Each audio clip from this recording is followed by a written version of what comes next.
अस्सलाम वालेकुम, नमस्कार, सत श्री अकाल। मैं हूँ शातिक शाह। आप देख रहे हैं शासन भारती न्यूज। आइए एक नज़र कुछ खास खबरों पर। धन्यवाद।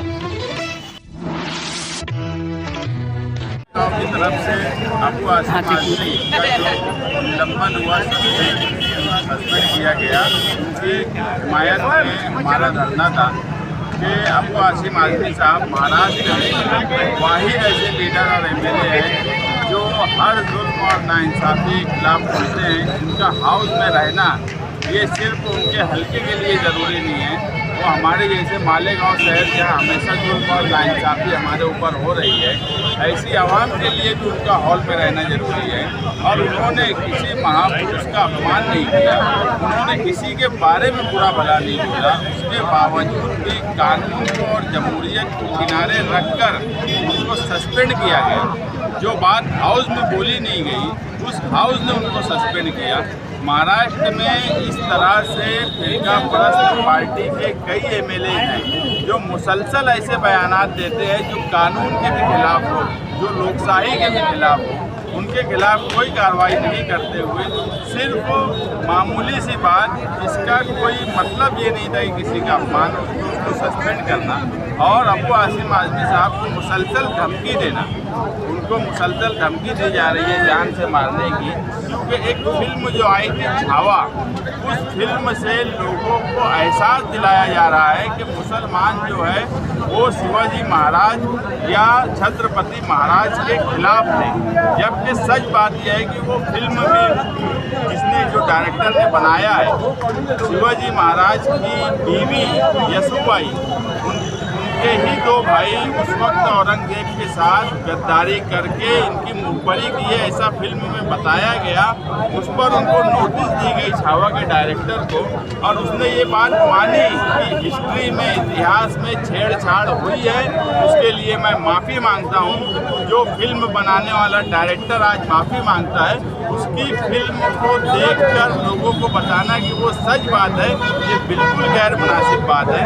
तारीख और इतिहास कोई फिल्म से ना बनता है ना बिगड़ता है। तारीख और इतिहासकारों ने लिखा हुआ है, उसको पढ़ना चाहिए, उस पर बात होना चाहिए, ना कि एक फिल्म को बहाना बनाकर। ऐसी बहुत सी फिल्में जानबूझकर आज जो सरकार में बैठी हुई पार्टियां हैं वो ऐसी फिल्में बनवाती है, बाद में माफ़ी भी मंगवा लेती है। मगर आवाम जो है, आवाम को एक एहसास दिला दिया जाता है कि उनके खिलाफ कौन लोग हैं। मुग़ल बादशाह ने ये किया। आज मुल्क के और महाराष्ट्र के जो हालात हैं उसमें मुग़ल बादशाह ने क्या किए क्या नहीं किए, इसमें बहस होने के बजाय आज क्या करना है, आज क्या होना चाहिए, उसके बाद होनी चाहिए। यही सब बातों को लेकर आज हमारा धरना था। साहब का जो सस्पेंशन हुआ है वो न सिर्फ गोवंडी के लोगों के लिए बल्कि महाराष्ट्र की तमाम अक़लियत, पिछड़े और जो बौद्ध समाज के लोग हैं उनकी सरबराही करने वाला एक बड़ा नुमाइंदा जो बेबाकी से असम्बली में उसकी गैर मौजूदगी, उसकी वजह से जो बहुत सारे इश्यूज़ हैं जो अक़लियत और ऐसे लोगों को जो पीड़ित हैं उनको ज़बानी करते हैं असम्बली में, उनकी गैर मौजूदगी से बड़ा नुकसान।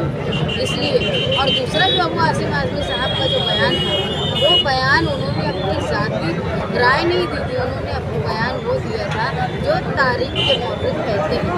इसीलिए उनकी जो जवाब है उसकी तहकीक करने का काम तारीख का है, पुलिस का नहीं है। तारीख का अगर उनकी बात को सही या गलत कहती है तो वो अलग बात होगी, लेकिन हम ये महसूस करते हैं कि अबू आसिम आजमी साहब की गैर मौजूदगी जो है वो महाराष्ट्र की अक़लियत और पिछड़े लोगों के लिए बड़ी नुकसान की है।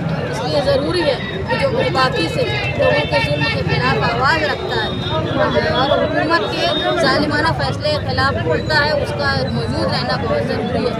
उस मालेगांव शहर के लिए तो मालेगांव शहर मुसलसल टारगेट बन रहा है, कभी SIT के नाम से, कभी ATS के नाम से। तो अगर वो नुमाइंदे वहाँ रहेंगे तो मालेगांव शहर की जो खामोश नुमाइंदगी है, जो गफलत में सोई हुई है, वो कमी पूरी करने का काम अबू आसिम आजमी साहब करेंगे। इसलिए हम चाहते हैं कि वो ऐवान में आए और मालेगांव शहर के साथ साथ पूरे महाराष्ट्र के लोगों की तर्जुमानी करें। तो आप मुंबई जा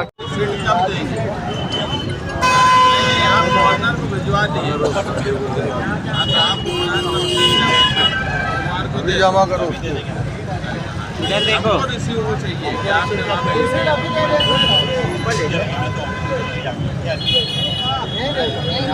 इधर देखो इधर आप गवर्नर को देंगे, सोमवार को मैं इसको भेजूंगा, आप इनको रिसीव दे देना कि आप गवर्नर तक पहुंचा दिए हमारे। मालेगांव आएंगे तो सिक्योरिटी फोर्स ऐड होना, मालेगांव आने वाले हैं, उनको बुला रहे हैं। रिसीव कॉपी भाई अम्मा रुक